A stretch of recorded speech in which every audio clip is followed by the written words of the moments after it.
So recently, the YouTube channel MindSmash, which I greatly recommend, by the way, he created a video contrasting some new footage of Conor McGregor throwing these wide hooks on a heavy bag.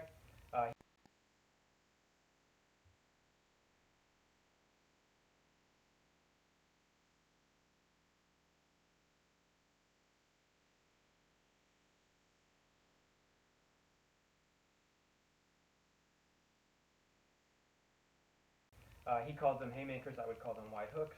It's up to debate. And then he put some of his own footage of him doing similar movements in shadowboxing context.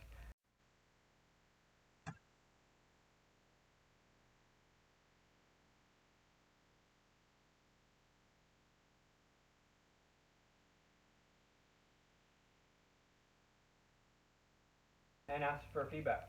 And the feedback was generally pretty negative. And I thought it was undeserved, but it also it lacked sophistication in actually understanding what was occurring, why they looked different. And so I thought I would make I guess you call it a response video explaining this. So before anything, I just want to start with my first bulletin, which is preconceived bias. I have to have my shirt off to show the mechanics of the punch later in this video because parts of the shoulder musculature are very important. But I also thought it had like a serendipitous secondary value in the sense that I know that a lot of you are going to be looking at me and seeing this fat guy and thinking, what does this fat fuck know about striking? What qualifies him? What are his credentials? But you guys don't know anything about me, right? Maybe I got fat during COVID, you know. Look at Khabib's father. He's got a gut bigger than mine, or he did before he passed away, and he's trained some of the greatest fighters of all time with limited resources in a village that didn't have the internet. So just be aware that there are biases, especially on the internet where people are hypercritical, and something called the Dunning-Kruger effect, which is essentially you don't know enough to know what you don't know. You don't know enough to evaluate your own ignorance. This is a very common thing in any kind of academic or science or skill that requires a lot of understanding. You know, sometimes you have this breakthrough where you've been learning something for a long time, and then you get past the point, and all of a sudden, instead of getting closer to understanding the whole thing, you realize you're that much further because all these questions open up that you never thought of before.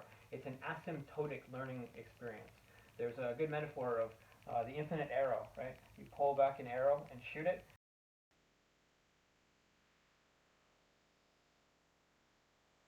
And say it's 10 feet away.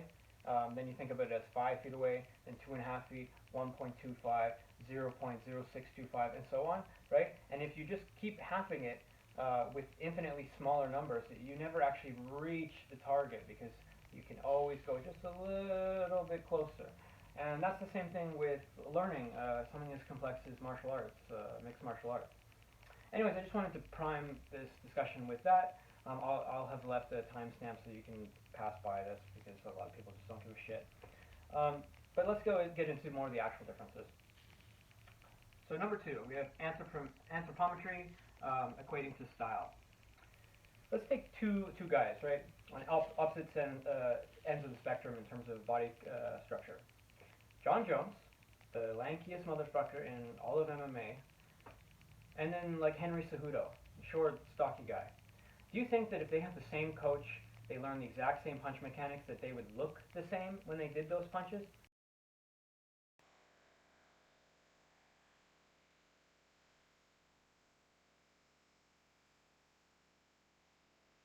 Absolutely not. It's impossible. Your body structure makes your movement. Even if within the context of your body, your movements are okay, acceptable, or even perfect. So that's something to consider. We also don't know what style he's emulating, right? Because what's okay for, say, Muay Thai, where you have a lot of weight on the back foot and a guard maybe out here because you need to be able to lift up the front foot, that wouldn't be as helpful in boxing, where you need to load the front leg to be able to travel and to be able to dynamically load punches at close range and to push off and to duck under and all these things, right? So styles in terms of an individual's body type, as well as the style that they're emulating, like the martial style, make a big difference. And we need to give them a little benefit of the doubt there. Third, I guess you could say these descend in importance, but in terms of the third point, they're not throwing the same punch here. If you throw a hook on a bag versus throwing a hook in the air, they're not the same punch, even if they look the same until they hit the target. Because when you punch in the air, either like you miss your opponent or you're punching in the air, all the momentum has to be arrested and then returned to baseline by your musculature, by your tendons, by your ligaments, by the stretch shortening cycle of the muscle, by the terminal end range of your own motion in a kinetic chain. When you punch a target, it gives you a feedback. It's an equal and opposite reaction, so you get momentum that flings you the opposite direction. So it's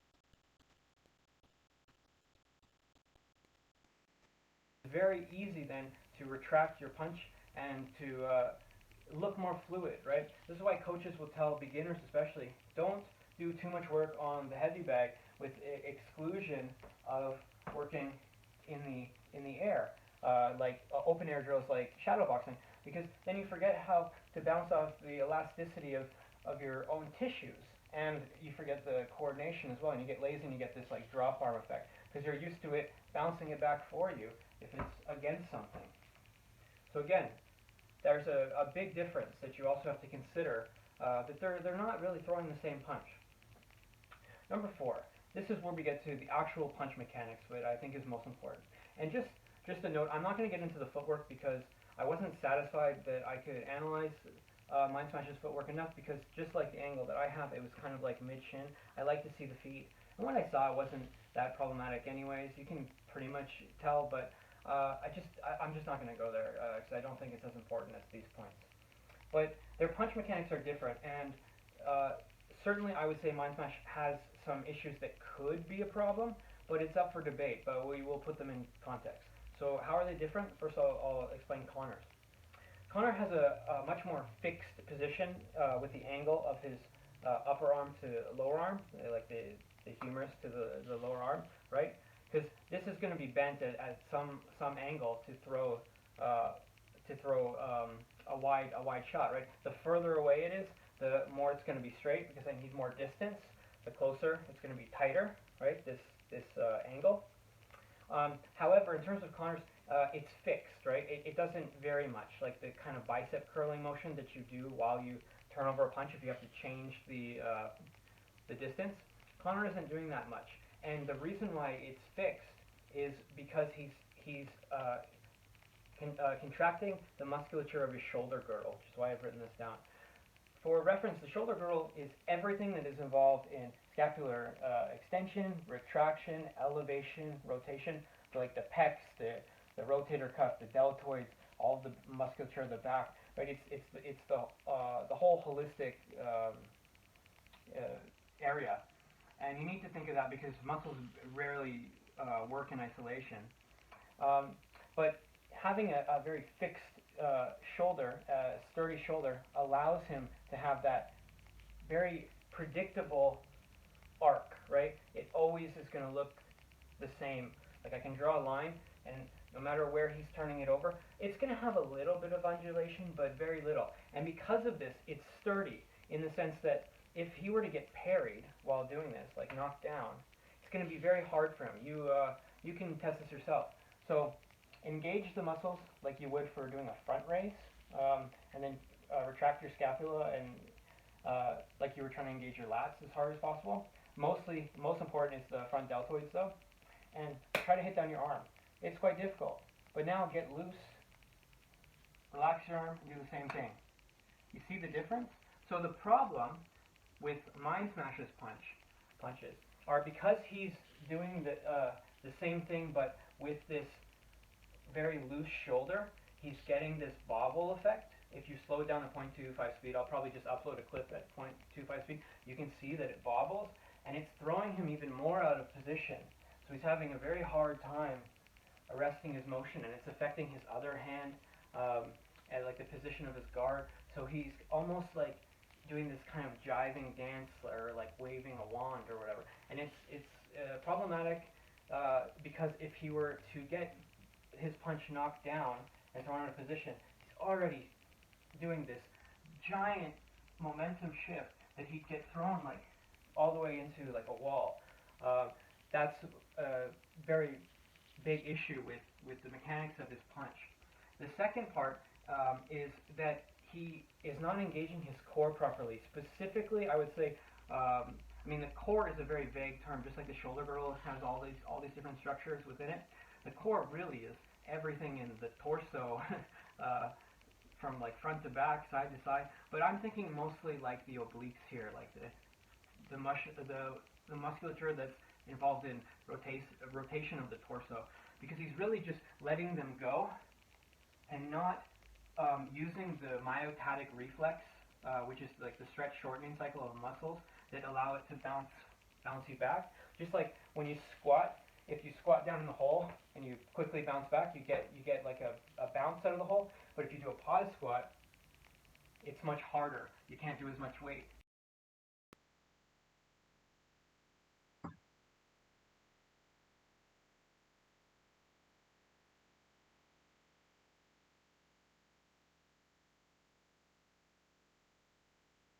He's just allowing himself to go loose, so he's having this effect where he's thrown out of position, and then there's nothing engaged to pull him back.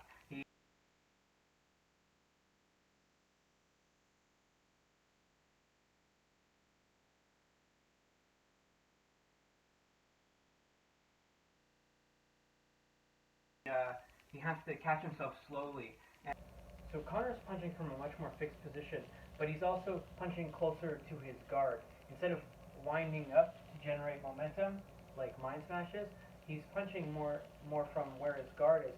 And he is winding up a little bit, but he's blending them into shots much better, and he's violently turning over his hips and rotating his core and twisting his ankles to generate power so that he doesn't need to go all the way like this. And when MindSmash does this, he's doing it in a very unengaged way, meaning like his core is unengaged. You see how he's kind of like swaying almost? Like he's like a puppet on strings, and it's very mechanical. It's more of a flow drill. It's not really something that you'd be using in a fight. And I think this is a consequence of all these drills he's doing to loosen up. Normally these are good, but because most people are too tight, but he's taken it a little too far, I think. And he even mentioned he's overtraining these primer motions to loosen up his shoulders. And I wonder, this was just something that I thought of, when Conor was training with Ido Portal, that movement coach guy, he did this drill where he was conceptualizing his arms as ropes, and he did a lot of these things, and he would shake his arms out for like 10 minutes at a time.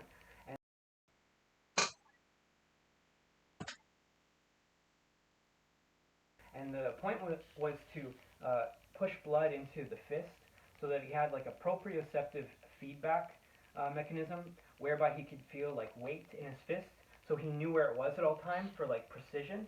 So he knew like exactly how far this was. He could close his eyes and like know like, oh, I'm there in space. That's what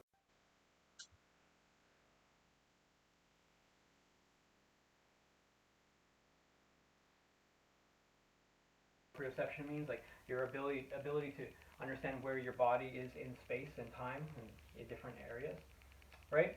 And that's why you see Conor sometimes walk out and he does this weird like shoulder ape, weird fishy motion.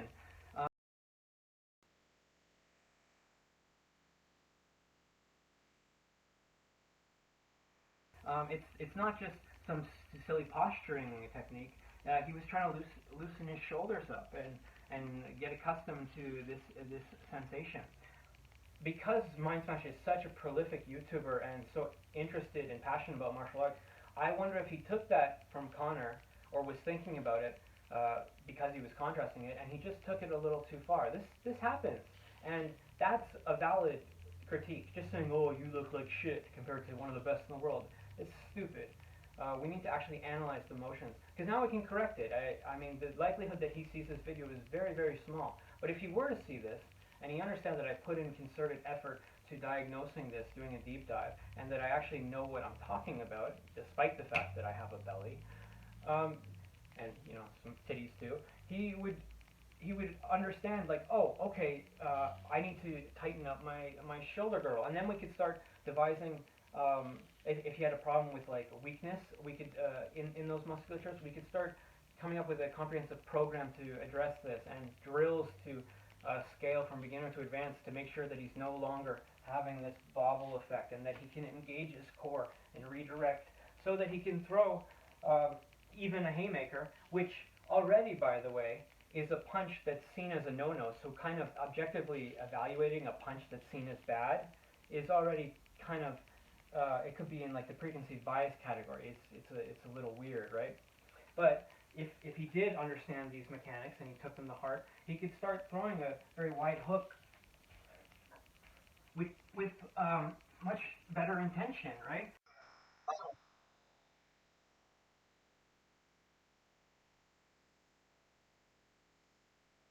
I have a lot of mass to move, but I can recover better than he can.